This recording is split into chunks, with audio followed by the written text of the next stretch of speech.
Hey guys, John here. I have a couple quick notes before today's podcast. Today's episode, we actually recorded a couple months ago. It ran a little long, so we ended up having to split it up into two parts. The first part you're going to listen to today, the first part we discussed Jean-Claude Van Damme and all the movies he's been in. Yeah, it was a really fun discussion, actually. The second part was basically all of us casting our own Street Fighter movies. You'll listen to that one someday in the future. But in the meantime, enjoy today's podcast. Oh, also, at the end of the podcast, I say we're going to cut the commercial. We're not really cutting the commercial. The podcast just ends. So just disregard that. Anyway, enjoy the podcast, and I'll see you next time. Today's sponsor is Audible.com, who has more than 180,000 audiobooks and spoken word audio products. Get a free audiobook of your choice at www.audibletrial.com/shark.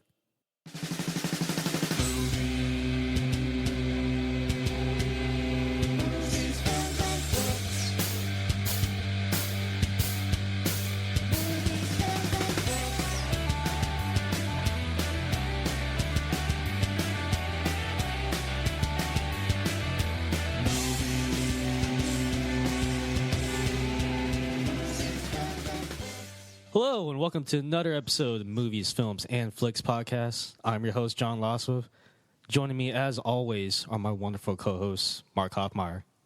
Today I learned that John Woo's first choice for Hard Target was Kurt Russell. No way. Yep. So why didn't he go with him? I mean, I think Kurt Russell's probably like doing something. I don't know. I'll have to look at the time frame. But so they made Hard Target in '93. So he might have been hard at work for Stargate right around there, about that time. But so yeah, Jean-Claude Van Damme had the girl mullet, and Van Damme's mini mullet was nothing to Kurt Russell's like natural long shag. Yeah, and but see, I think if Kurt Russell would have been Chance Boudreaux at Hard Target, I don't think that there would have been the snake punching out scene. I don't think that he would have had the last name Boudreaux, because you can't have a jaw like that with a French last name. Yeah, and so I mean, but I don't think he would have caught that rattlesnake, slapped it in the head, knocked it unconscious, and then bit the tail off. So, I'm kind of glad that Russell went and did Stargate instead. Yeah, I guess we'll never know. Stargate was way better than Hard Target. Yeah. I don't know, Levingood. It's kind of a close call. And my other co-host, John Levingood. Say hi to everyone. How's it going, folks? So in the spirit of action movies, like our last podcast was all action, I've been looking up a lot of stuff, a lot of movie news. And can you believe the nerve? Like, I have such a man crush on Ryan Reynolds, okay? He can pretty much do no wrong to me. But the people marketing his new Deadpool movie are saying it's the first hard R superhero movie, as if Punisher Warzone never came out. Yeah, what? They don't even get harder R rated than Punisher Warzone. Like, Punisher Warzone is like Uber. It must be Uber R. Maybe there's like a new level. There's like somewhat R, really R, hard R, and then Uber R, and that's where Punisher Warzone is. I have a feeling that if Punisher Warzone was just a flat R, then whatever we get from this hard R Deadpool is going to feel like PG-13. Yeah. So what's like a rolling R? Is it like an R-rated movie in Spanish? I can never do it. Or a pirate movie? Arr. Oh, I would kill to see an R-rated pirate movie. Has there ever been I don't remember a R-rated pirate movie. Well, I don't think so. I mean, there's that TV show Black Sails that's pretty cool. Yeah. And that's about it, though. If that was rated, if that had a rating, it would be R. Right. R. So digressing really quickly, do you guys think Deadpool will live up to expectations? No. Oh, that's rough. I'm hopeful. I don't know. I mean, it's just Ryan Reynolds. Like, he's perfect for that role, but a lot of times when like someone's perfect for something, it never works out the way like you want it to. I don't know. I just have like, I'm just trying to like moderate my expectations here. I mean, it's like, they're saying all the right things. I think it's been in the pipeline for a very long time. Right. I mean, I guess just because it's happening. I think Deadpool fans are some of the hardcore fans that you can like. They're like Boondock Saint fans, and like if you mess up Deadpool, if there's anything that they don't like about it, they're gonna ride that. They're gonna be so mad about that movie. So it's gonna be under the microscope, under another R-rated microscope, and we'll see what happens. Right. All right. Well, I think it's time to start out the podcast in our usual manner. Mark, I think you have listener questions this week. I do. And our first listener question is from Movies, Films, and Flicks All-Star, VJ. So VJ, if you guys have been reading the site for some time, has written some of the funniest, weirdest posts that you'll ever read, ever. Didn't VJ post a video on Facebook where he was like spinning a basketball on his finger and had like there was like a song playing in the background. It was like Lucero or something. It was very it was very weird. I just remember watching it on Facebook. I'm just like I kept replaying it. I don't know why. It was entrancing. And then he also has like videos up where he's playing drums and like he plays in a band, so he's playing the drums. He's making out with sorority girls while he's playing the drums and hitting every beat. Oh, and go VJ. Yeah, and like VJ, I remember he was a greeter at my wedding, and he was really drunk outside his hotel room one night. And who was it? He goes, "Hey guys, watch," and he takes a beer and he dumps it all out over the carpet. And then I don't know what this carpet was. It was like a black hole, but it took all the liquid and just like sucked it all up. And then the floor looked completely dry. Yeah. And he goes, "See." the guy's a prophet. I gotta say. So it's like the hotel knew like the guest would be spilling alcohol all over the carpet or something. Yeah, I mean the carpet just went, but then like I think he just got lucky and he went "See." And then, So you think he had a response ready for like for when it didn't like suck up the alcohol? Like, look at the mess I made. Oops. You probably So that's our VJ. If he was such a prophet, he wouldn't have spilled it. He would have saw it coming. That's right. I mean, he called his shot. So, but this question is from him here, and it's are all the doors in JCVD's house breakaway so he can roundhouse kick his way from room to room? Yes. And so here's my theory. Oh, God. All right. So, wait. Did you hear John? John just said, yes. "Oh God!" When you said, "Here's your theory," like he was dreading what cockamamie, like malarkey you were about to say. I just said yes. I'm like, slightly answered. Okay. Here we go. All right. So in the beginning days, I would say that yes. So that was kind of his thing. So everyone's like, let's go to JCVD's house and watch him roundhouse kick his way through his house. But they were like balsa wood. You know what I mean? Like really cheap doors. But then as he started getting richer and richer around the double impact Universal Soldier hard target days, he had oak.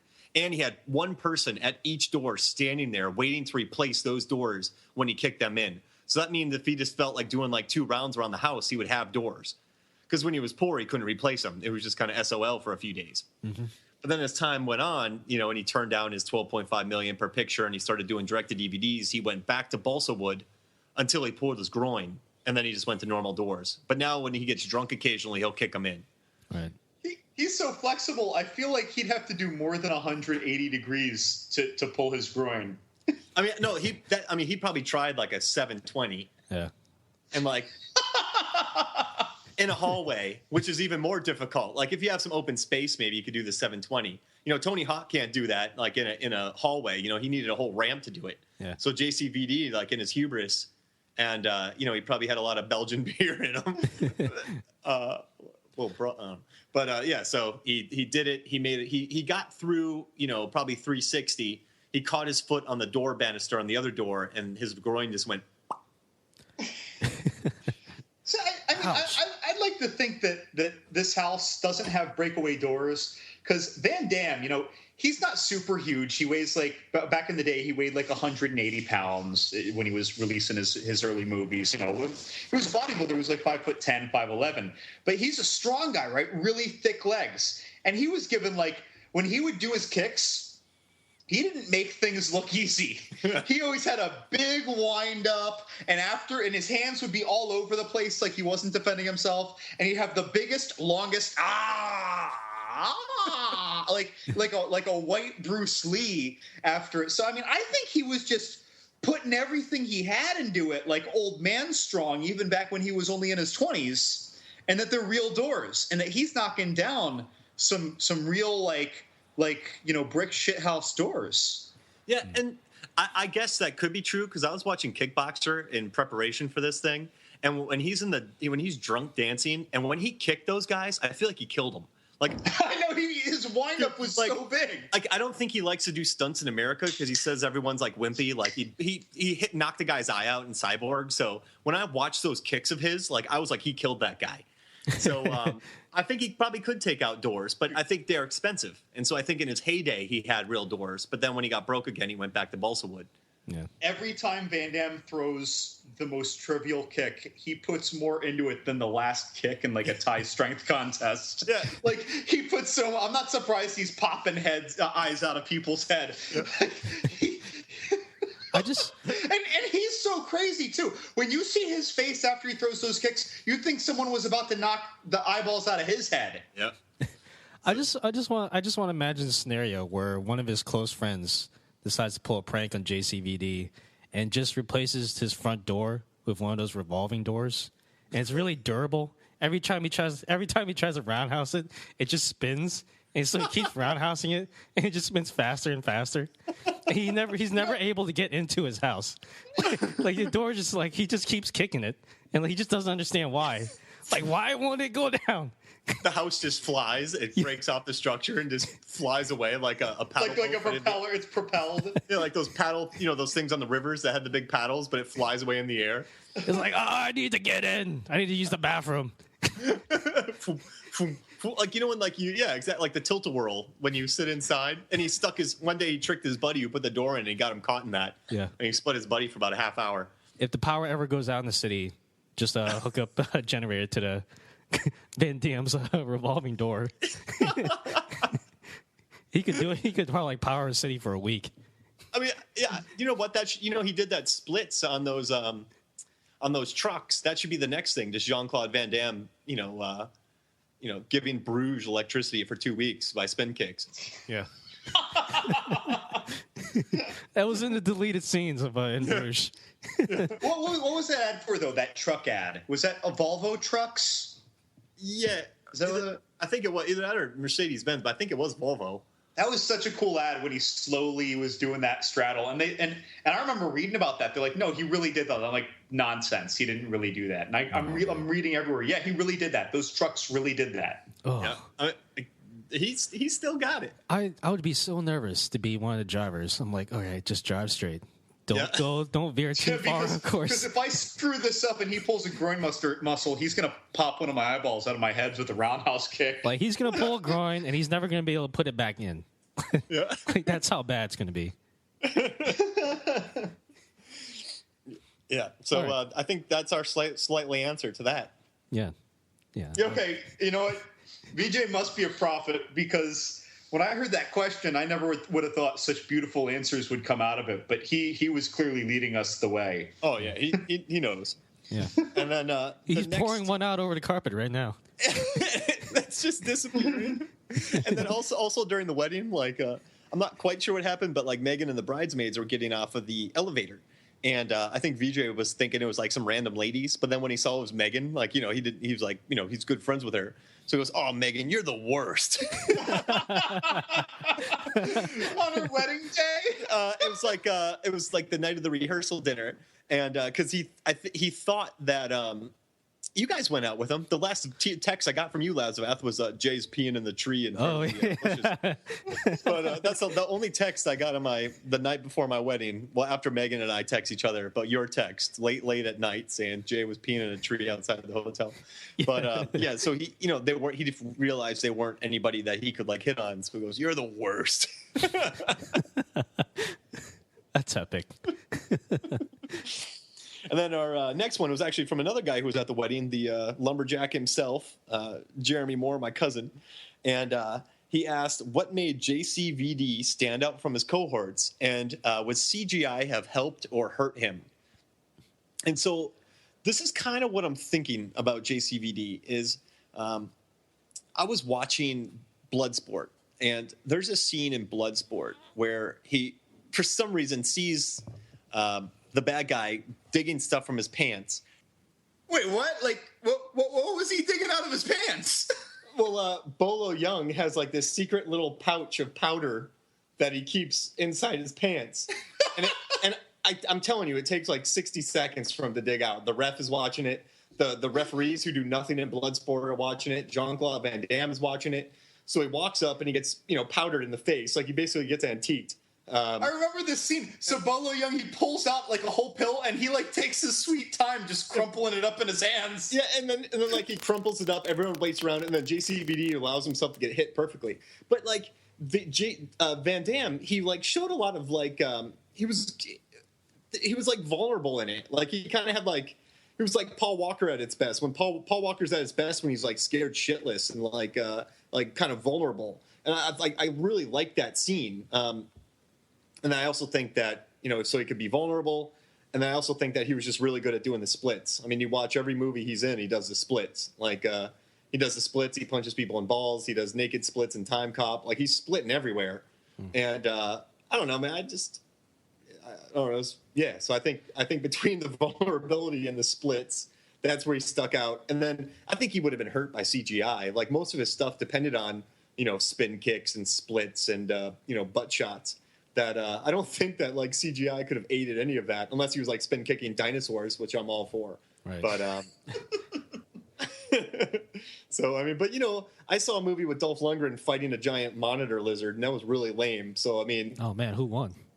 Yeah, he got eaten. He was the bad guy. Oh no. So yeah, exactly. And I think Scott Adkins was the good guy. But it's like, yeah.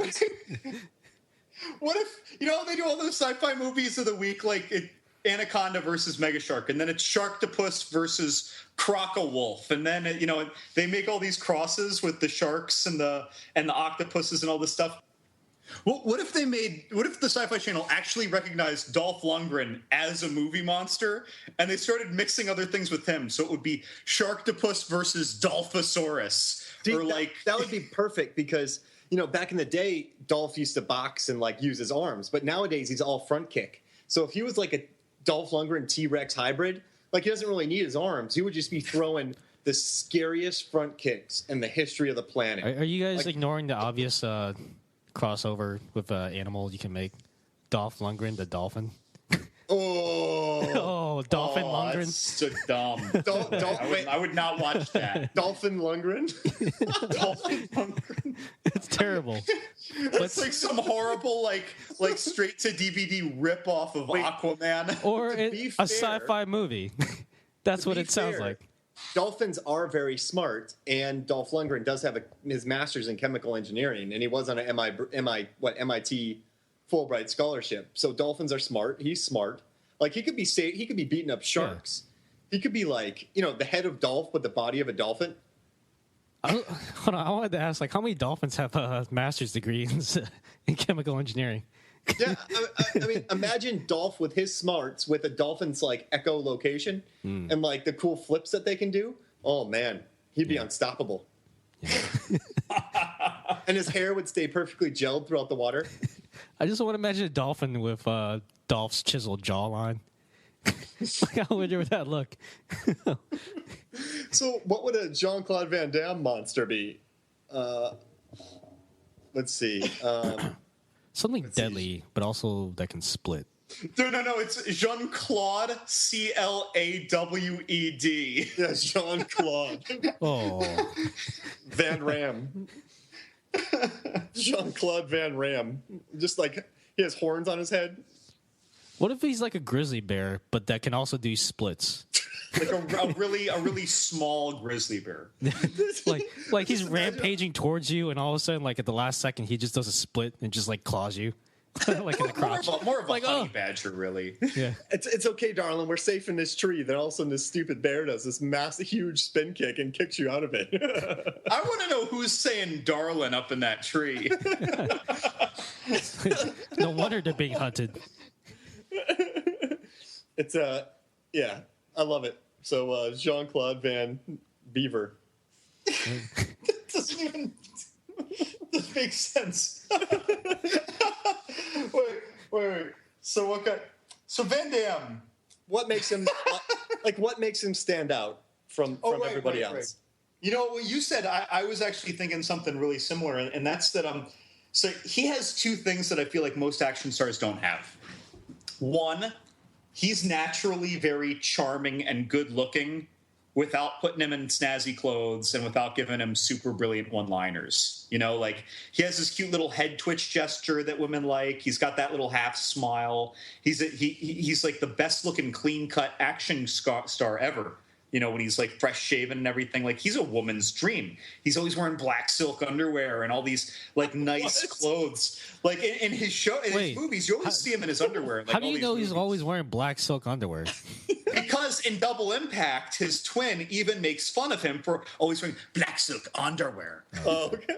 But like, and that is true though. In every Van Damme movie like that we're gonna go through, there's always women just throwing themselves at him. And so the thing is, though, is that he's so smooth, right? And he's got the great smile and everything, and he dresses nicely. And, like, guys like Sly and all them, like, they have these sex scenes that are fueled by post-action adrenaline.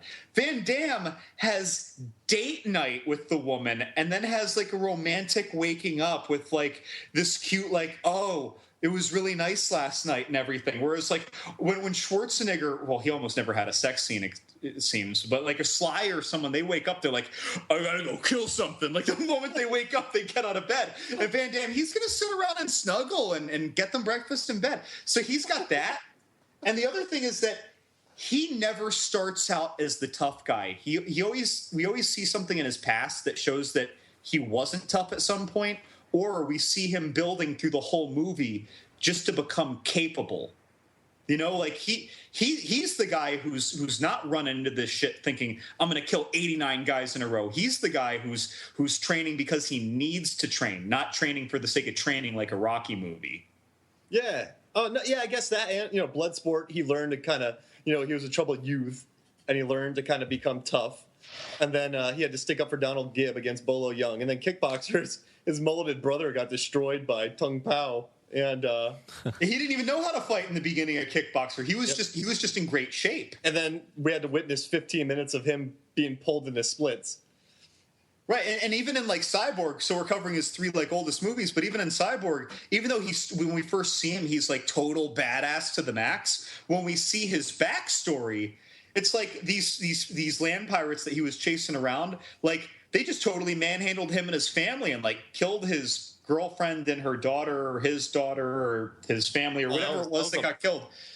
That was a brutal death. But the thing is, like, you always see him at some point, like, not being tough. Or, like, in Lionheart, he comes and he fights after he, like, runs from the French Foreign Legion or something. But he's not coming in as a great fighter. He has a really tough time getting into it. And he's always getting his butt whooped like Rocky in, like, every single one of these fights almost. Yeah.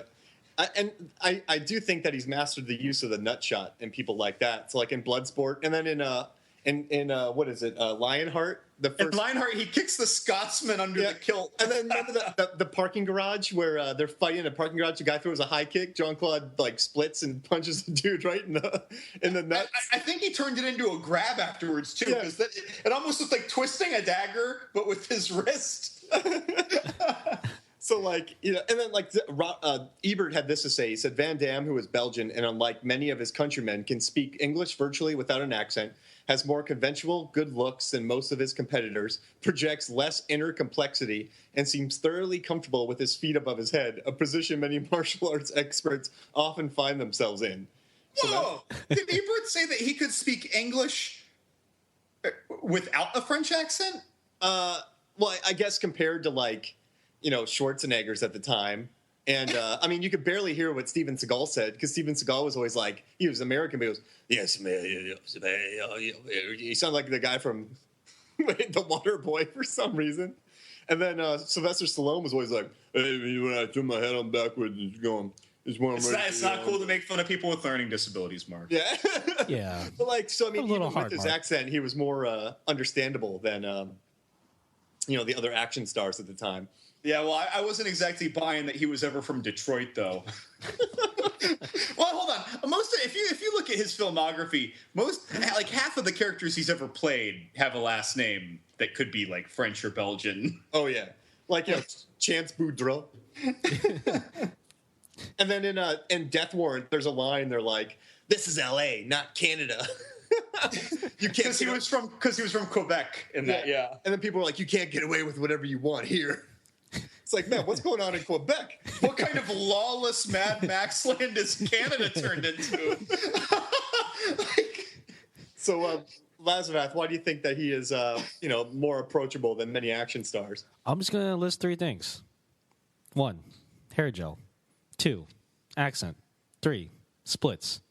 He has the trifecta, exclusive only to JCVD. I think that sounds like Vidal Sassoon, but JCVD Saloon. You walk in, you come back out with a mullet and a lot of hair gel. Yeah. I think he's like the only person I know who would put hair gel in his mullet. like it's just totally unnecessary, but he does it, and it looks good. Yeah, in Hard Target, his mullet was something to behold. But also, he was smaller than a lot of the guys too. I don't know if that made him more relatable. He was like, I think that he was like, again, at the beginning of his career, like 5'10" or 5'11" and about $180. Yeah, and he didn't seem very self-conscious too, like the drunk dance scene and like the first movie. I don't know if I'll here. Let me IMDb it. But his first screen credit is a movie called. Oh, it's called Breakin'. What is it? Breakin'? Oh, I think it's Breakin' from 1986 or 1988. It's called Monaco Forever. Oh, and, I thought it was Breakin'. Yeah, and like he's titled as Gay Karate Man, and he's driving in this fancy convertible. He picks up this guy and he starts hitting on this guy, Jean-Claude Van Damme. Like Jean-Claude Van Damme like grabs his crotch and the guy's like, "Hey, let's take this outside and let's fight." And then so Jean-Claude Van Damme throws like a ton of kicks, and like the guy runs away, and then Jean-Claude Van Damme walks away all sassy back to his convertible. So like I don't know, maybe there's like a lack of self-consciousness to his characters as well. Like he was willing to like do the clap dance, the drunk clap dance in Kickboxer. Like he relies really heavily on the clap, by the way. But yeah, so I think maybe that's he reenacted that scene on like I don't remember if it was Conan O'Brien or Kimmel or something, but like in the last couple years he reenacted that scene and it was glorious. Yeah, his claps are like yeah, and no, he wasn't breaking in 1984 as a background dancer. Then he was a soldier and Missing in Action, and then he was in Monaco Forever as the so maybe his first line was as the guy in Monaco Forever. So he paid his dues. So I saw Breakin' in the last year, and if you remember the pool fight scene in Lionheart, where he's wearing that one piece black, like that little butt snuggie thing. So he was wearing the exact same thing in Breakin'. But what's funny is that when he's wearing that, everyone's crowding around watching people in a little dance battle. Everyone else is wearing shorts and roller skates and T-shirts and butt packs, and he's there wearing that bathing suit, and he has no lines. He's just watching. I'm just thinking, like, where did you come from, dude? Wait, and Jason Statham, before he was a big actor, he was a go-go dancer in a music video. I saw that on Facebook. So I could not contain myself. So I feel like before you got to be a big action star, you got to be a backup dancer in something. Or a sassy gay karate expert. That's right. So yeah, you got to be breaking. You got to be background dancing. I think that's where it's a good place to get your start. I got to say, Mark, contrary to a lot of our last podcasts, where in our episodes we would what was it? Partially answer, slightly answer, Slightly answer. Where we slightly answer thing. I think that we answered the hell out of this. I think we overly answered it. Yeah, we thoroughly answered it. Like we're the kid who cheats on a report and plagiarizes something so precise, so exactly from like the original source. They're like, "Did you invent this? I don't believe you wrote this." It's like we went too far with our answer. I did my research on Wikipedia. It's legit. Yeah. So yeah, thank you so much, VJ and Jeremy. You guys, they listen to the pods all the time. Great listeners. So thank you so much for your questions. Yes, thank you once again for those wonderful questions, and they provide a great segue to our first topic of the day. Lemgood, I'll let you take it from here. All right. So, in case the theme has not yet been realized, we're talking a lot about Jean-Claude Van Damme here. What do you got, John? What are you going to heckle me with? Hair gel is the theme of today. Hair gel is the theme today. But so our last episode, we kind of had this little action-packed episode, and today I wanted to just kind of to snowball that into this avalanche of Jean-Claude Van Damme that I want to call Van Damme mania. And I don't know, for me, Van Damme, he really got me started.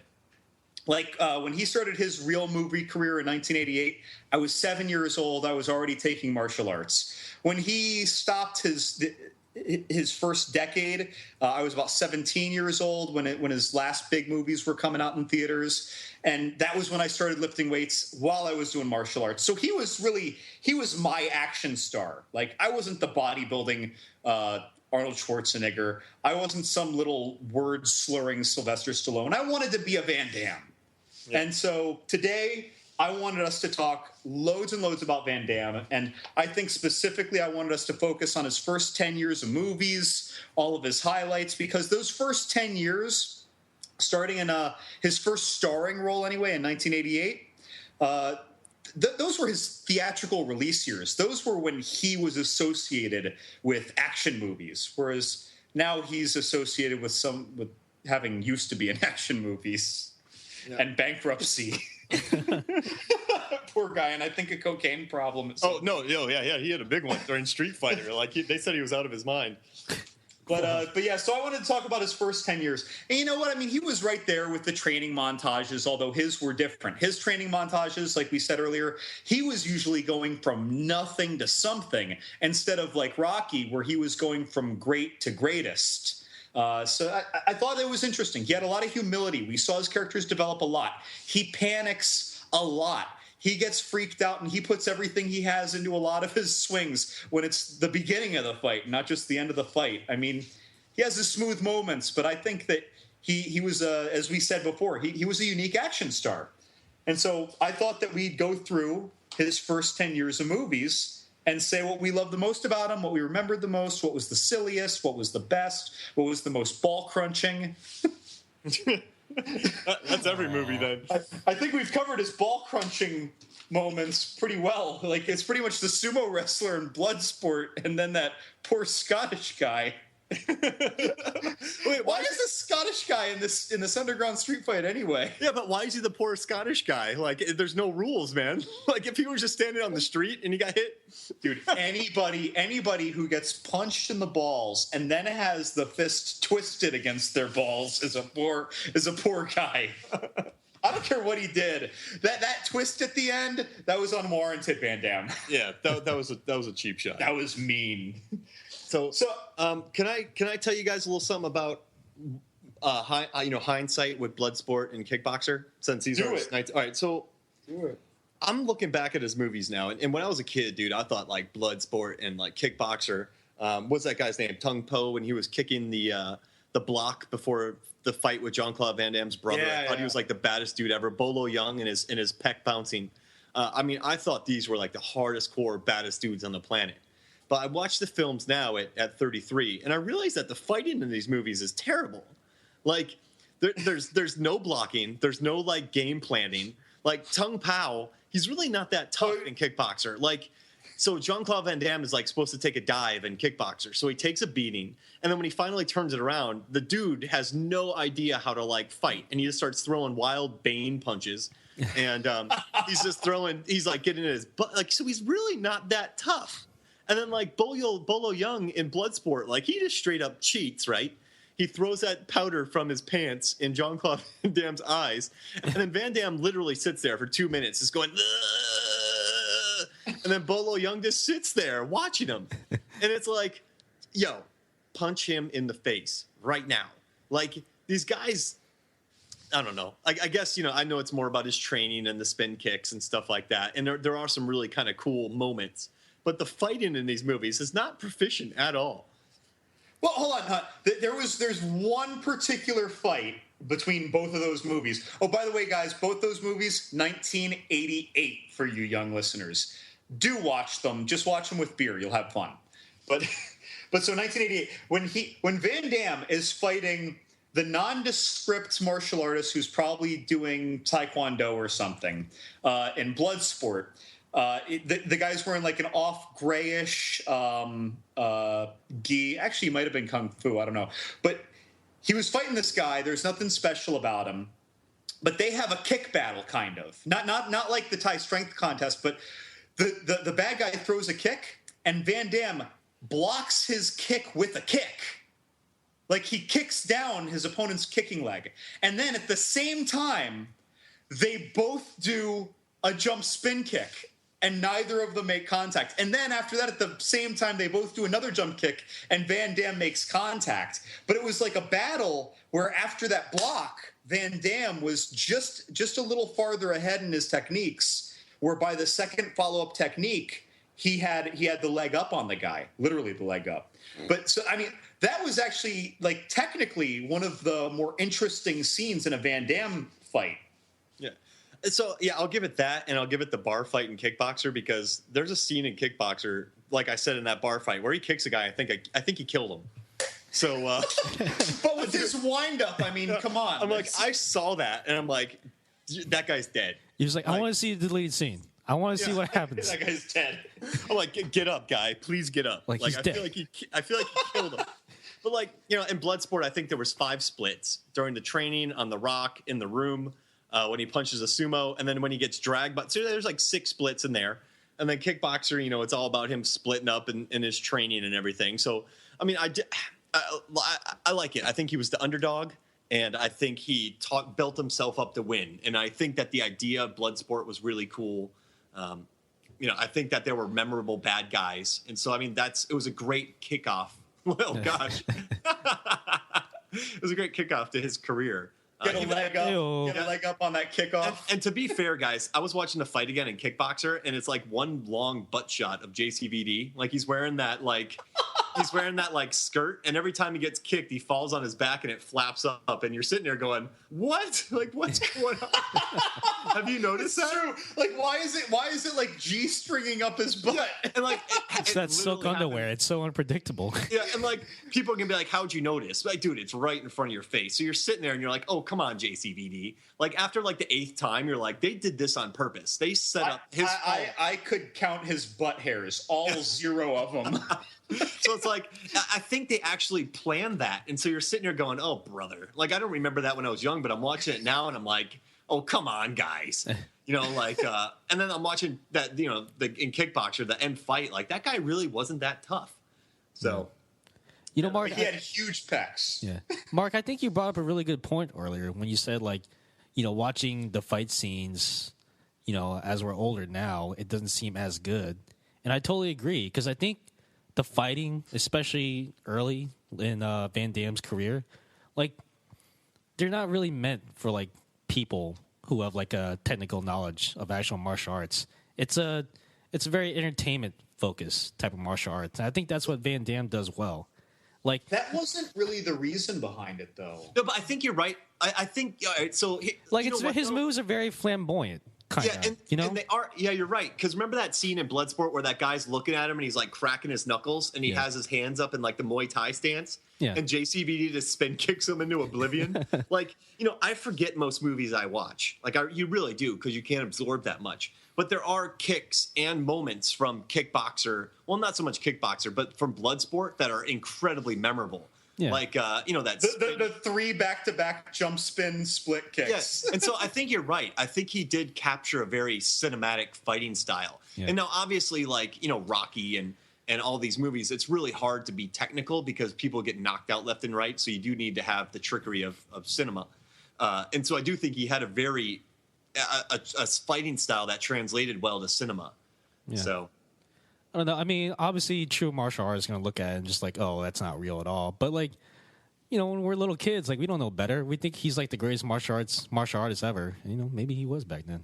Who knows? Actually, it's not just about us being kids. Back then, nobody in America knew better. Unless you were watching Hong Kong cinema, kung fu movies, there was no good fighting choreography in the 80s. There wasn't any in any American or generally European produced films. It wasn't until the 90s when they started bringing over the Hong Kong cinema choreographers that fighting actually started to become technically sound. And it's crescendoed in the last 5-10 years even. It took a long time.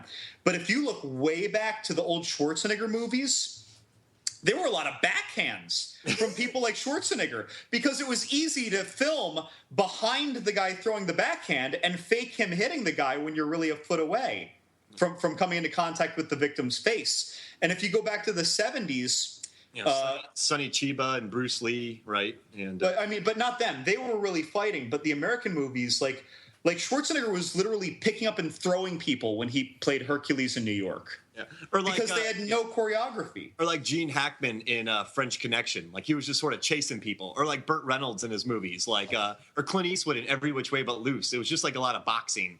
There wasn't too much of I mean, maybe we're wrong. People are probably yelling at the screen right now. But I think it was a new type of fighting style. MMA wasn't big at the time in '88. So I mean, it was a variation of like more. I don't know. I think it was cool. It was different and it was exotic, and I think that's why people loved it.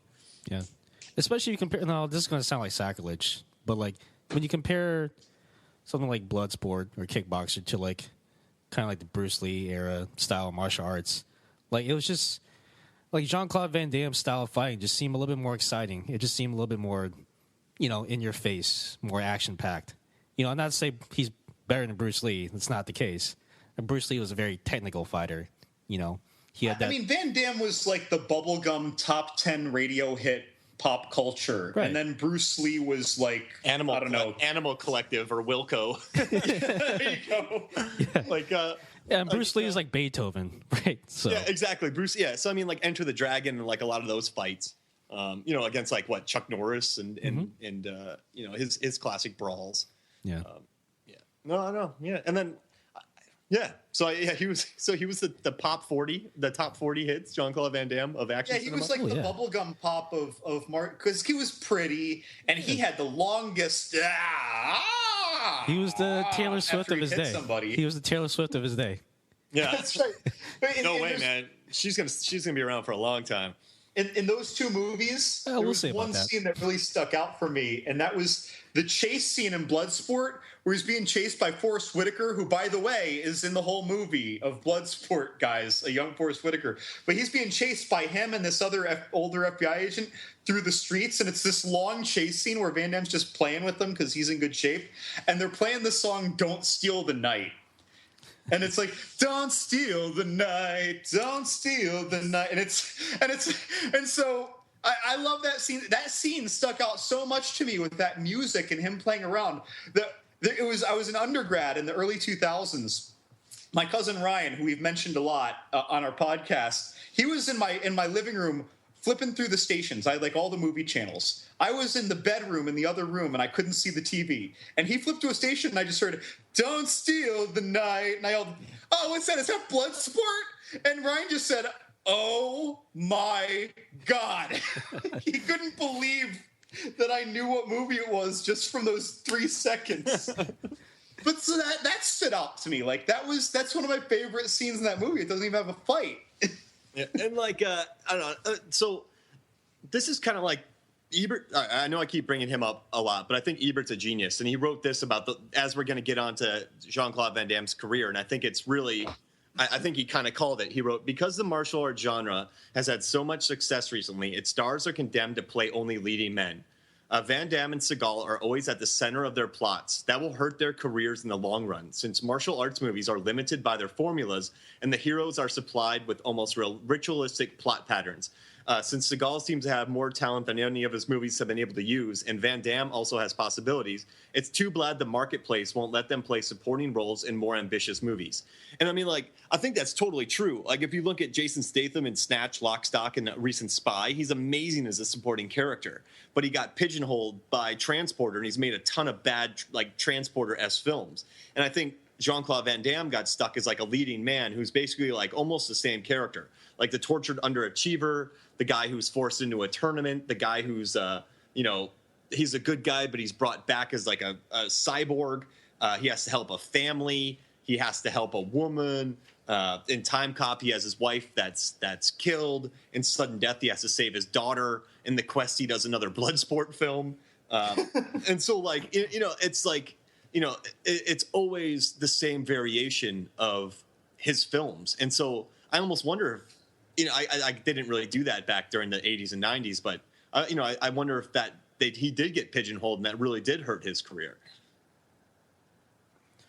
Well, I think that's kind of the choice he made, right? You don't just like out of nowhere get chosen to be in a martial arts movie. Like you had to have like prior training, and like I think he chose his career path that he wanted. I think he knew what he was getting into. In defense of this, I won't call it a criticism, but in defense of this thesis of Roger Ebert's, if your first big movie is Bloodsport, no director is watching that thinking, I want him in this romantic comedy that I've set up. Yeah. No one is thinking, I'm doing a modern version of Annie Hall, and I want him as the Woody Allen's best friend character. No one's looking at this movie thinking that. When you do one of these fighting movies, that's the thing about doing action movies, is that when you do action movies, people tend to only think about you in other action movies. He might have been good in Joe versus Volcano. Oh, yeah. He was or Sophie's Choice 2. So, Sophie's Choice Part 2, The Revenge. This time she doesn't get a choice. But you could see later on that he wanted to flex his like acting chops by playing two different kind of characters, like the villain and the hero, and then he has to save families, or he's like a cyborg. So he's a cyborg in Universal Soldier. Let's move on to Cyborg. Actually, that's 1989. So can I drop some knowledge on you guys? Drop some knowledge. Educate. Ouch. So Cyborg was ouch. Don't. Yeah, drop on my head. Cyborg was originally supposed to be a sequel to Masters of the Universe, and was supposed to be the starting off for a Spider-Man film. Now, both of those films fell through, but they already had the costumes and everything. So the writer, locked himself in a room for a weekend and wrote Cyborg. Dolph Lundgren didn't want it, so they offered it to Van Damme, who I think this was made before he made Kickboxer. And so this was originally supposed to be like a rock opera type film, because all the characters in it are named like the characters' names are Gibson Rickenbacker, Fender Tremolo, Marshall Strat, and those are all names of guitars. So it's supposed to be like this guitar-heavy rock opera about this bad guy who was like a god figure who wanted to make sure that the cyborg didn't turn on electricity. It wasn't about like a plague or anything. So like the crucifixion scene in Cyborg makes sense because he actually was like a zealot who didn't like the electricity. But then it became nothing of the sort and became Cyborg. I did not know that, by the way. Yeah. So I love Cyborg. And in fact, I don't necessarily think that nowadays, but back when I was a teenager, after I had seen about a dozen Van Damme movies, Cyborg was by far and away my favorite Van Damme movie for a long, long time. Up until The Quest came out, actually. Yeah. Because the Quest had some badass fights. I mean, I love Cyborg as a kid. I remember I had the VHS and I watched it, but I know I keep saying this, and I guess this is like for all these movies, but I watched it again recently and I was like, ugh. Like, I don't know. It's just, I don't know. I was just like, what is happening? Like, there's a scene where this family's dying and this little girl has to hold on to a barbed wire thing and her hands are getting torn to shreds while her parents drown in a well. And then like, I don't know. It's just it's a weird movie for me. But as a kid, dude, I rocked that VHS nonstop. So do you think this is a step down from his previous year when he had Bloodsport and Kickboxer? Yes.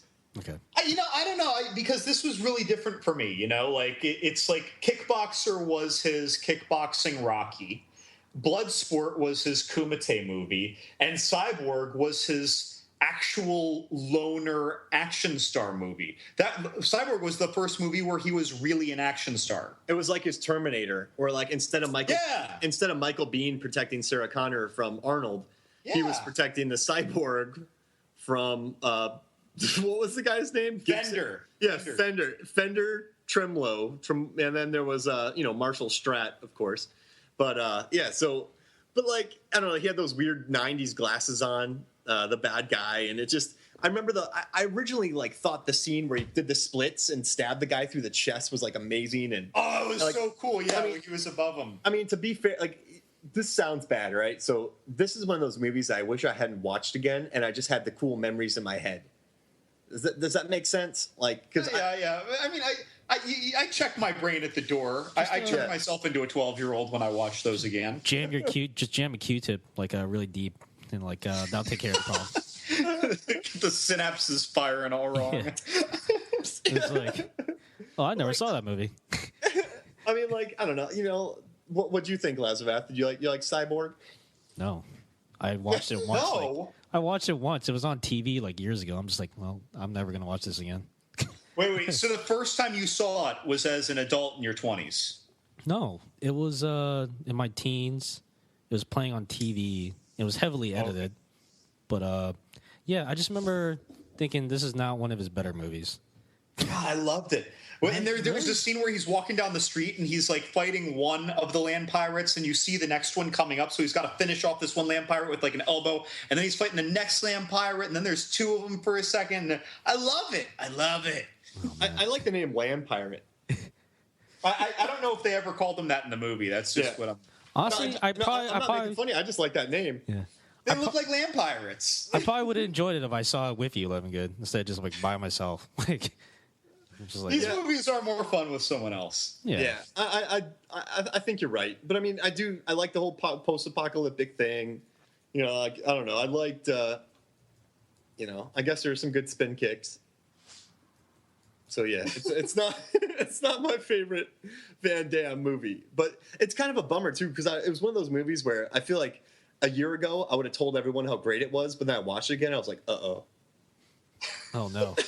You know, so, what have I done? I mean, to move to 1990, and you can come back to Cyborg if you have something else about it, but Lionheart is the first of Van Damme's movies that I regret.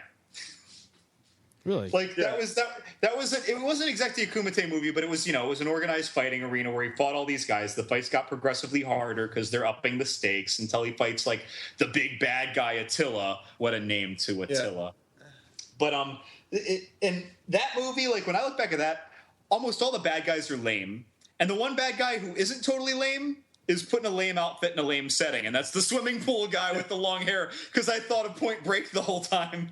Like the surfers, but he's fighting the guy in a swimming pool, and it comes down to a drowning scene or something. It was horrible.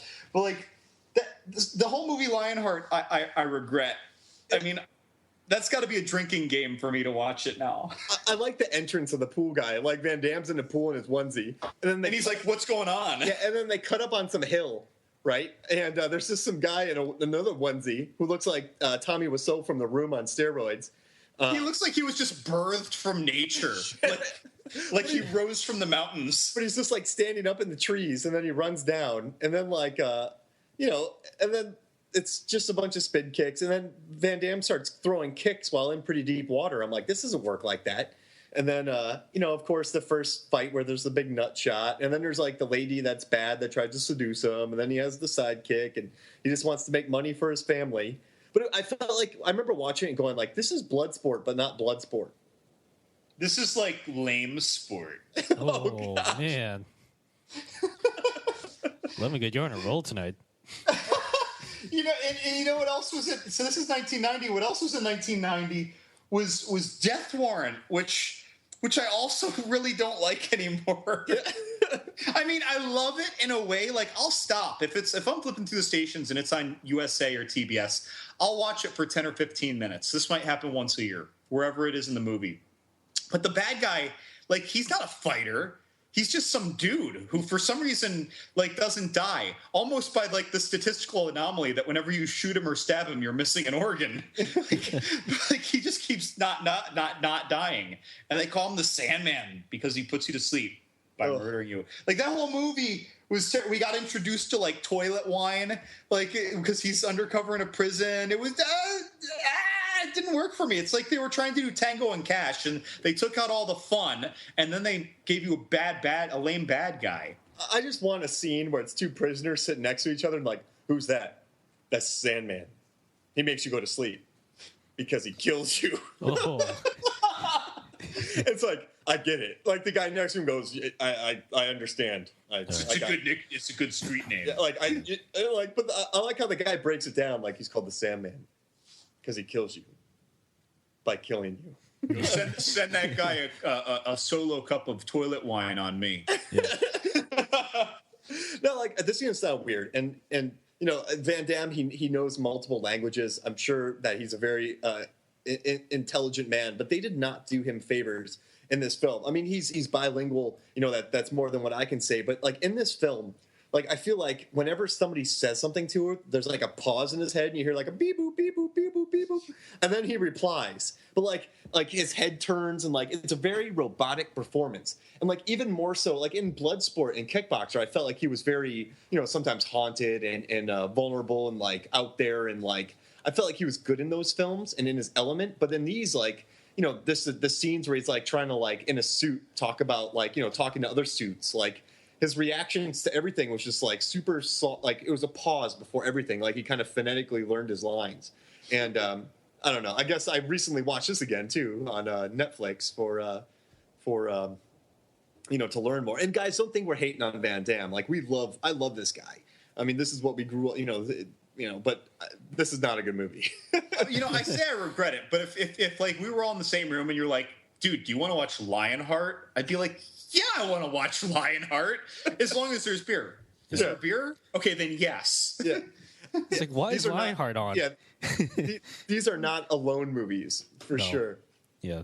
Yeah, you don't marathon these on a sick day, or no. That's what I did. I was watching this when I was sick last week. Oh man, I couldn't do anything and I couldn't really focus. So I'm like, I guess I'll just get ready for the pod. Did you just spin kick your way out of sickness? Oh no!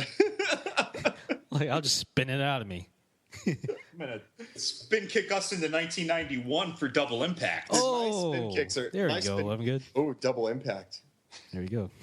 So Double Impact for me, 1991. That was like I said, like in my opinion, Cyborg was his first real action star movie. I feel like Double Impact was his first more mainstream action star movie. Like Cyborg was weird. That was a weird, dark movie. Whereas Double Impact, it was a little more fun. He was playing this one kind of foo-foo kind of guy, and then he's also playing his own twin, who's like the opposite. He's all mean and tough and born on the streets, and he has like a Cinemax softcore porn sex scene in it, and he fights himself. He fights Bolo Young again, and Bolo Young looks scary as hell with a whited out dead eye. Like this movie for me was so much fun, and they added a female bodybuilder as one of the bad guys. That was kind of weird, but it was an interesting little addition. And he fought like a guy who was like a Spanish flamenco dancer doing spin kicks. This movie was like mixing it up a lot. This was almost like his Running Man, but not dark, because all the bad guys were weird. I do want to say the name of his characters in this movie. He played Alex and Chad Wagner. Don't mess with the Wagners. I want to hear him. Hearing him say Wagner has got to be like hearing Schwarzenegger say California. And like, you know, one packs a punch, one packs a piece. California. California. Together, they deliver a double impact. But, I mean, you know, whatever. I bet you he just wanted to show some acting chops. Like, he wanted to play something different. And so he did. Yeah. Hey guys, I could play the twin of this movie. character. Like, he gets his butt kicked a lot in this movie, and he does it credibly. And I don't know. I thought it was cool. He, like, Bolo Young throws an oil drum at him. And so Van Damme, and like this theatrically brilliant, like, trailer scene moment, he throws up a kick. He kicks almost vertically up in the air, and he kicks the oil drum, right? Well, if you stop right there, it's like the most badass thing ever. But then right after he does it, he's like, shit, my leg. Like, he messed up his knee. And then he's limping. Like, in hindsight, he's like, why didn't I just duck? All right, that movie gets a passing grade from me, just for that. Meanwhile, like, Bolo Young has more lines on each of his pecs, like when he flexes, than an Escher drawing. Like, It's like, where do his pecs end? Where do they start? I can't tell. Yeah, not too many people hurt themselves by kicking barrels, so you got to respect that. Like, yeah, he did an unreasonable thing, and he got what he deserved for it. He hurt his leg. Now, he did something right, though, because that led to Universal Soldier. Oh yeah, 1992, beautiful movie, dude. And we bring in the Dolph. Dude, Dolph Lundgren wearing a necklace of ears. That's spouting gibberish in Vietnam is the greatest thing in the history of the world. I think that Van Damme pushing a car 30 miles an hour is pretty sweet too. The girl just looks at the speedometer as he's pushing the car. He's like, yeah, I'll push it, whatever. And he's not even thinking about it. He's just going for a jog.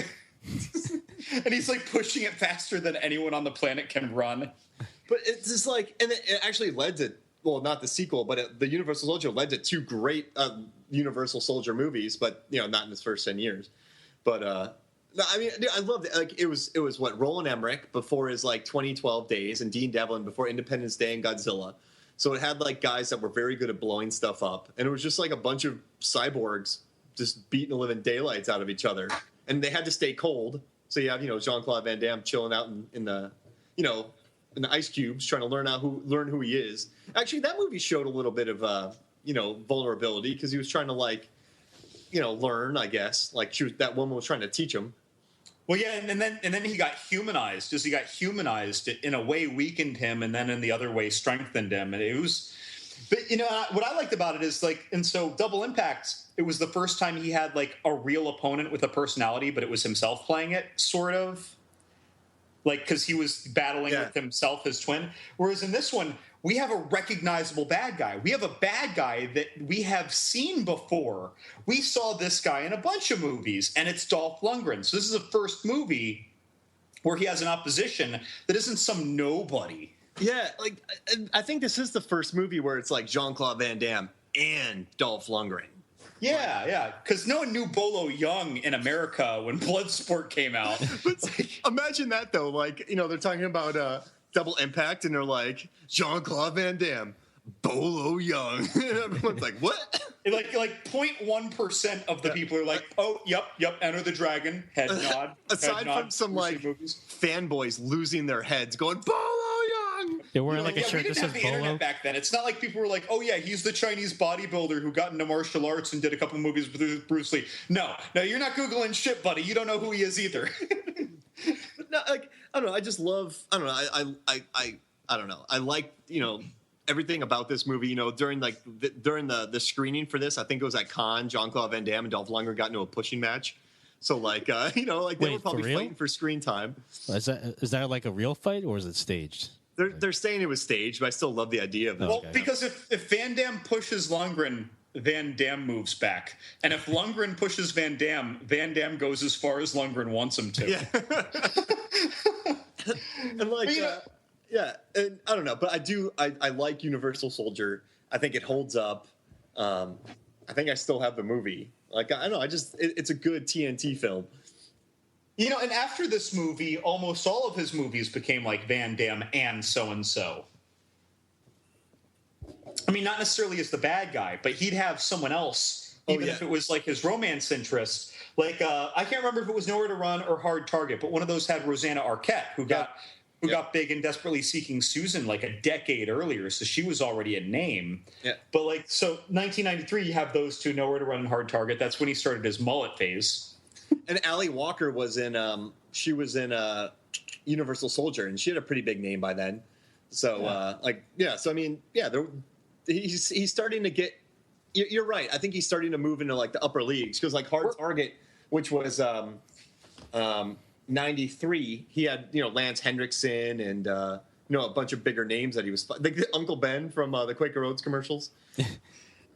And the other thing is that like these movies, even now, sadly, I'm not Nowhere to Run and Hard Target exist now to me is like a bad movie Tuesday kind of thing. Like that's what you have them for. They're to giggle at and enjoy.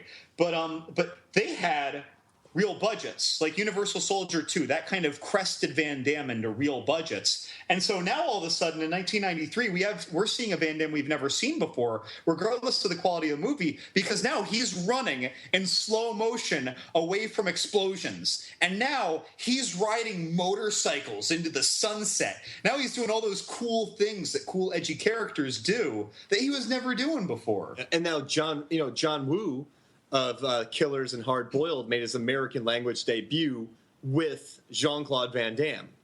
So, like, this is a big film. Like, action people were ready for this. And this legend of cinema, action cinema, is now taking Jean-Claude Van Damme to be his star in his debut American film.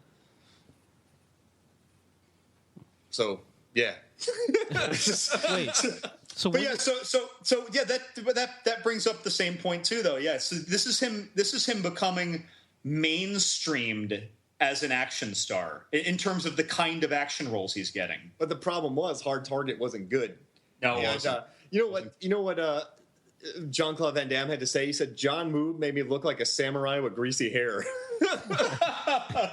And like his hair in Hard Target is really greasy. And like, I know we're talking about this, but there's a scene, but Hard Target though, like, I really liked Arnold Vosloo and Lance Henriksen as the bad guys. I thought they actually had really good chemistry. I liked the plot of the film. I liked, when I was 11 and watching it, I loved it. But yeah, you're right. It is a bad movie too. I think I wrote a Bad Movie Tuesday about it. And then we go into 1994. He's keeping the mini ball into 1994, making a less bad. This is kind of like a good kind of bad action movie, Time Cop. Yeah. There was one scene in Time Cop. There are two scenes. The one that we're all thinking of is when he jumps and does the split over the washer dryer when someone's trying to kill him, I think. As you do. Yeah. We've all got to think of that. But for me, the scene I like the most in this movie is before he's in the future, before he's time jumping, he's in the mall. And some purse snatcher steals a purse and is running away with this woman's purse, or rollerblading away on this woman's purse. And the guy stops because when he looks forward after looking over his shoulder, he's got boot treads in his face, and he goes to a dead stop. And Van Damme is holding a head level sidekick, perfectly still in front of the guy's face while they have a conversation. Do you remember this? The leg strength is really there. Like that, Van Damme's got that butt. That's why they were showing it to us in Kickboxer all the time in that final fight. Like Van Damme, he looks at the guy, he says, "Read it," and he reads the boot tread, and it says Wolverine because it's the boot brand, and he says "between the lines" with his little like head twitch, and the guy says, "I should get the hell out of here." He just skates back, I think. He gives her the purse. So there were a couple cute scenes in this, and it was one of those movies where they're explaining like that if you travel in time, you can't come in contact with your past self because of this whole time-space continuum, whatever, you'll cease to exist. The bad guy, I can't remember his name, but he was in The Arrival. Lance Henry. Oh no, wait! I'm looking at our talk. He looks a tiny bit like Andy Garcia, like an older, less handsome Andy Garcia. Ooh, shots fired! Oh, now I have two memories of Time Cop, and so this was '94, and I was 12 years old, and I remember my mom dropped me off at the theater at about 10 a.m. And I walked up to the box office because I think it was summer, so they had 10 a.m. movies, and I'm 12 years old, and I walk up to the box office attendant, and I go, "One for Time Cop, please." And the guy takes my money, goes, "One for Time Cop," and gives me a smile, and I just walk inside. So this like older guy gave me, an R-rated ticket when I was 12 years old to watch Time Cop. So I was like, this is the coolest thing that's ever happened to me in my life. And then, Bruce McGill, he was the bad guy, right? That sounds right, yeah. And then I also remember sitting in the theater and watching them travel back in time in like this massive Stargate vehicle. But then to go back to where they were, they just use their watch. And I remember going, how does that work? Like all that work to get past, and then they just go beep boop, and then they're there. It just worked for the film. Yeah, but I mean, it was a big budget movie. It made a lot of money. It was a popular flick, and it also got him working with Peter Hyams, who was John Hyams' son, the guy who did the recent Universal Regeneration films. So, this guy went and did this, and then he went and directed Sudden Death, which was a lot of fun. So, yeah. I just remember Time Cop was one of the first movies I tried to rent. Actually, I went to it wasn't Blockbuster; it was like a local mom and pop like a video rental store. I went there. I was like, oh, I asked my mom, I was like, oh, can I rent like Time Cop? Because I saw commercials for it. I'm like, oh, it looks really cool. I ended up going, and I saw the movie, but then I looked over the next aisle, and like there's a Time Cop video game. I'm like, whoa, there's a Time Cop video game? So instead of renting the movie, I just rented the game. How was it? It was terrible. This is like Sega, right? It was for Super Nintendo, actually, and no, the game was terrible. I just, even back then as a kid, I was like, oh man, I should just rented the movie. So that's my Time Cop memory. You should have just gotten Street Fighter 2. So this is like when we're getting peak VD. You know, Okay.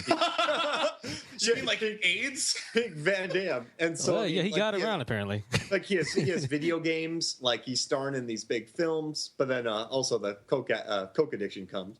But Right, yeah. and then you have Street Fighter based on the video game, same year, 1994. Now, are we going to talk about that after the break, or do you want to? But no, I don't have a lot of good things to say about this movie other than poor Raul Julia. This was his last movie. Yeah. Listen, Van Damme got paid a lot of money to do it, and I don't blame him for cashing it in. There's a great article about this, and after the break, I'll fill you in, I'll let you know where that's at. But it chronicles like the making of this film, and like this is like in that movie Tropic Thunder, how they were like 2 months behind budget on their first, or 2 months behind schedule on their first day of shooting. Like this movie, this happened to that, and it had all these problems, and like they were like in Thailand, but the crew was getting into too much trouble, so they had to go to Australia, and like Van Damme was having an affair with Kylie Minogue, while they were both married. And like everyone was just getting into trouble, and like they had no idea what they're doing because like Van Damme was gone or Raul Julia was too sick, so they just had to like film all these fight scenes at the last minute, and it was just plagued by problems. But I'm still amazed that I like the idea. This is gonna sound weird. I don't think it's a good movie, but if it's on, I'll watch it. Like I have fun with it. But I don't think it is good by any measure. But for some reason, it's like a very good It's a fun popcorn film. Yeah. Now, just like Time Cop, obviously Street Fighter also had a video game. But what a lot of people don't remember is that they made a video game that was based off the movie that was based off the video game. So you actually had Jean-Claude Van Damme's likeness in the video game, actually like, doing like flash kicks and all that. And wait. So like it was called Street Fighter, the movie, the game? Yeah, I think that's how it went. Because they wanted to differentiate it from the actual game that the movie is based on. Like, no, this is a game that's based on the movie that's based on the game. Well, like Street Fighter 2 was already out, so they couldn't just call the game this game Street Fighter if it was based on it. Yeah, the game was terrible. It's another. So it's Street Fighter, the movie, the game. So I'm reading a thing about it right now, and it says, "Wow, this is a new level of suck. I thought the movie was bad. This is 10 times worse." Yeah, it was. So in 1 year, he had 2 video games out from his movies, and they were both terrible. That's whatever, man. He's still winning at that point. That's pretty good. Yeah. So winning. This Charlie Sheen's winning. That's right. It is like a Charlie Sheen winning. This led to 95 with Sudden Death, which I think is like it's like a Die Hard in a hockey arena, and it was funded by like the Pittsburgh Penguins owner, I believe, because his wife wanted to have a movie. But this movie, I think, is more fun than people give it credit for. But there's also a fight that I love, where it's between Jean-Claude Van Damme. Oh, I know what you're gonna say. And a mascot who there's a woman inside the mascot, and they fight in this kitchen. And every aspect of the kitchen is used: the fryers, the ovens, the spatulas, the bread, the lamb chops, like anything, the mallets, anything that can be used as a weapon they use. And then she ends up getting smushed in some food processor or something like that. Doesn't she come at him in the mascot suit with a big cleaver? Yeah. he's like punching the face and like doing all that. And there's this like massive 3-minute fight scene inside a kitchen that's really well choreographed, and it's him fighting a female mascot. Oh, by the way, I think this is the first movie. I'm very serious. I think it's the first movie where Van Damme ever does a kip up, which is when you're laying on your back on the ground. You put your legs like above your chest while you're still laying your back on the ground, and then you kick your legs in the air and then land on your feet. So it's like what The Rock does, where he just kind of like, you know, The Rock's kind of doing that move now. Right? Yeah.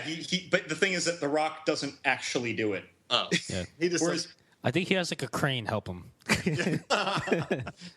that was the first time that Van Damme did that. That was like, I mean, it's not a super fancy stunt. It's probably something that he was always able to do. But that was the first movie where he actually did that. And nowadays, you see everybody do it in their fights if they're a martial artsy character. Scott Adkins will do it in the middle of that. Jackie Chan was doing it in the middle of his fights in the early 90s. Yeah. This was a really run-of-the-mill thing for really advanced choreography, but that was Van Damme kind of cresting in too. Yeah, he's like, hey guys, I can do this. Yeah, but no, I mean, Sudden Death is a lot of fun. I know if it's on like Netflix or something, put it on. It's good background. You'll or YouTube the penguin fight. Oh God, that's such a great fight. Yeah. And then that leads to The Quest, which had no good fights. No, you hold your tongue. The Quest was like the best fighting Van Damme movie ever. So The Quest is directed by Jean-Claude Van Damme in '96. Dude, this is Bloodsport Part 2. Oh, yuck. But like it's rated PG-13, right? And I feel like there's only like 4 minutes of actual fighting. Are you kidding me? And then he fights the guy with the really long ponytail. That fight alone is like 8 minutes. Yeah. But like What was that? Wait. So the monkey kung fu guy who also does snake kung fu, that guy was amazing. He performed some of the most amazing unassisted stunts in tandem without any cuts that I've ever seen until we started getting like Scott Adkins movies coming out. Like they have some of the most talented tandem choreography in that I've seen in a long time. And then the capoeirista, he had a pretty great opening sequence of moves. Like, I thought these fights were great. Maybe I don't remember it that well, but I remember watching it and just being bored by it. Yeah. I mean, the fight with the German was stupid. He was basically fighting a mean Nazi who fought like it was 1950 with fisticuffs. Yeah, I remember that. And the big Mongolian, he was just like, I'm tough because I'm big, like the 1950s, and he rolls around with you. The big Greek guy was cool. He was like a Greek Greco-Roman wrestling Zangief. Like from Street Fighter or something. And their sumo wrestler was dumb. Sumo wrestlers suck in movies, by the way. No one can ever get them right. Yeah, I don't. Well, except in the Replacements. Yeah, that's true. Yeah, he was better than both the Bloodsport and the Quest sumo wrestlers. Are you eating eggs before a football game? Yes, coach. You're a crazy son of a bitch. Why do you say that, coach? Because only a crazy son of a bitch would be eating eggs before a football game. Whatever. I need to bulk up. I miss Gene Hackman. But no, I love the Quest. The plot was incredibly stupid. You had none of the training build up. There no real urgency behind anything. But I thought the fights were a lot more fun in this. And like, I guess. I do want to say though, there is a scene in the sudden death fight scene with the mascot where he throws pepper in her eyes. Inside a mascot's helmet. That's the callback to Bloodsport. Yeah. But yes, I don't know. But I remember the Quest. I was so excited to see it, and like, Jean-Claude Van Damme's going back to fighting, and I don't know. This did not make me too happy.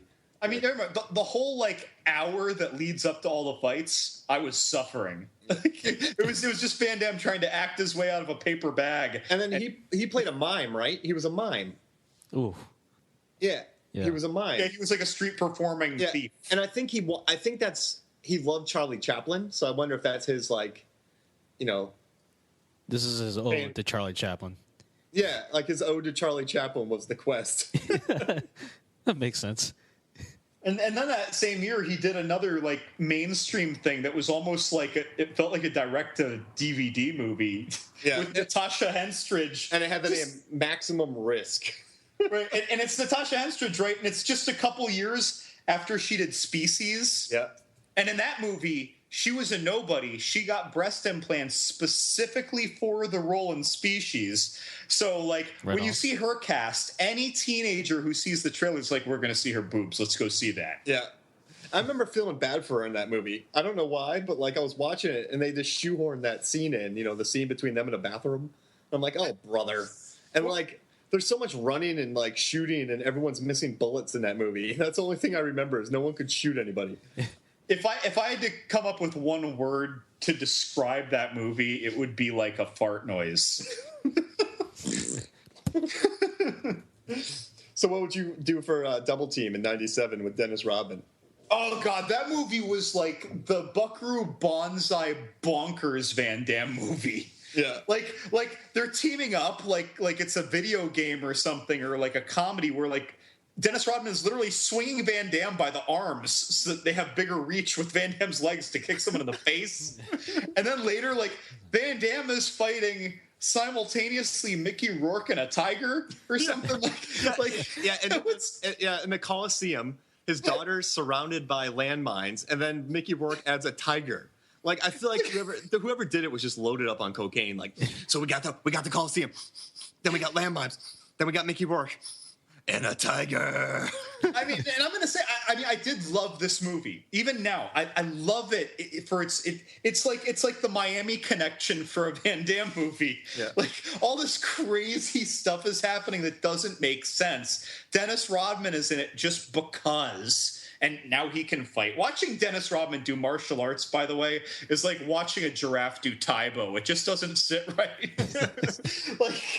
But it was a lot of fun. And Mickey Rourke, he just looked scary back then. That was the movie when he reappeared after disappearing for 5 or 8 years doing boxing. Yeah, and like he was actually like a Golden Glove boxer, so he was like he was actually pretty tough then. But I mean, he was sick looking, man. I mean, I remember watching Double Team though, and just going, "There's too much plot in this movie." Yeah, because it's like, it's what he.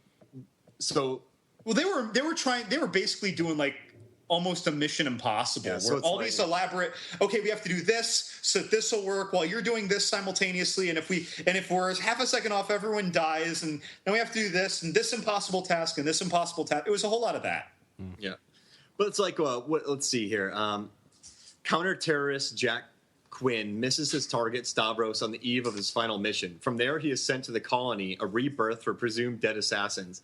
He breaks free from there and seeks the aid of Yaz, a weapons dealer, for his final battle with Stavros.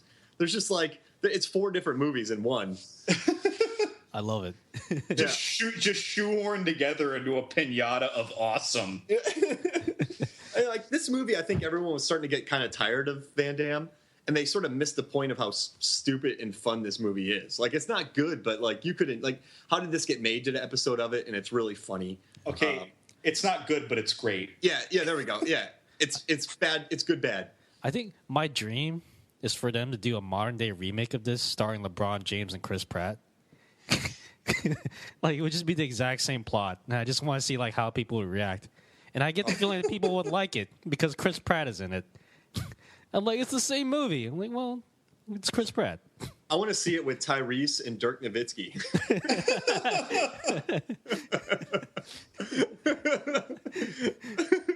Like Tyrese is the main character, and Dirk Nowitzki's Yaz, tattooed up, drug dealer or gun smuggler, and Mickey Rourke could still be the bad guy. Well, this I think this brings an entertaining conclusion to Van Damme's first 10 years of film. All right. Yeah, I think that was an entertaining decade. And I think he's done a couple more things since then, but nothing. Oh, he does 1 or 2 direct-to-DVD things a year, but some of them are actually decent, but there's so many misses. Yeah. I don't know. I think I'm going to go back and try to find my copy of Street Fighter, the movie, the game. The novel. Yeah, please. The novel. The cartoon. The movie. Yeah. Then they adapt that into a movie. Yeah. Just that particular thing. So, guys, I want to know what happened. What do you think Alex and Chad are up to nowadays? I don't know. But I think... I don't know. Let's just go to commercial break. Well,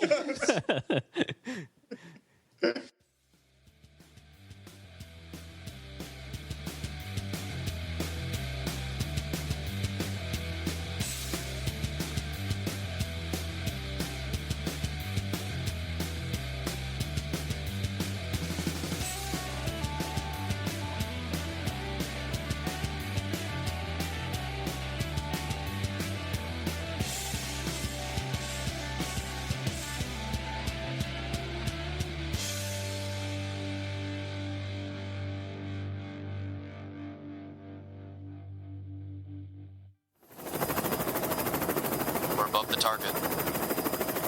T-minus 5 seconds till shark drop. 5, 4, 3, 2, 1. Drop the shark! Go! Go! Go!